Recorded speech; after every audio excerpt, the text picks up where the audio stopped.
સમાચાર તરફ આગળ વાત કરીએ। મહાશિવરાત્રી મેળાને લઈને ગિરનાર રોપવેની મહત્વની જાહેરાત સામે આવી છે। આ ગિરનાર રોપવેની ટિકિટના ભાવમાં ઘટાડો કરવામાં આવ્યો છે।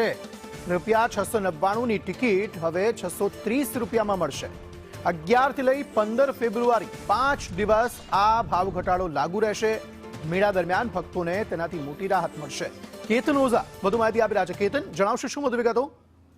ચોક્કસ કે જે મહાશિવરાત્રીનો મેળો હોય છે ત્યારે જે ભવનાથ વિસ્તારમાં લાખોની સંખ્યામાં શ્રદ્ધાળુઓ આવતા હોય છે। ખાસ કરીને તે શ્રદ્ધાળુઓમાંથી મોટાભાગના ગિરનાર પણ જતા હોય છે। તે ગિરનાર રોપવેની જે ટિકિટમાં છે તેનો આ ઘટાડો કરવાનો નિર્ણય જે છે તે ઉષા બેકરો દ્વારા લેવામાં આવ્યો છે। ખાસ કરીને જે 699ની ટિકિટ હતી તેના ભાવમાં ઘટાડો કરીને 630 રૂપિયા કરવાનું નક્કી કરવામાં આવ્યું છે। 11 થી 15 ફેબ્રુઆરી સુધી આ જે 5 દિવસ સુધી જે મેળો યોજાય છે તેમાં આ ઘટાડેલા ભાવનું છે તે ચાલુ રહેશે। ખાસ કરીને શિવરાત્રી દરમિયાન જે ભાવિકો ઉમટી પડે છે ત્યારે ગિરનાર પર દર્શન કરવા યાત્રિકો જશે તેમને મોટી રાહત મળશે તેવું અત્યારે લાગી રહ્યું છે। જી, આભાર સમગ્ર માહિતી આપવા માટે।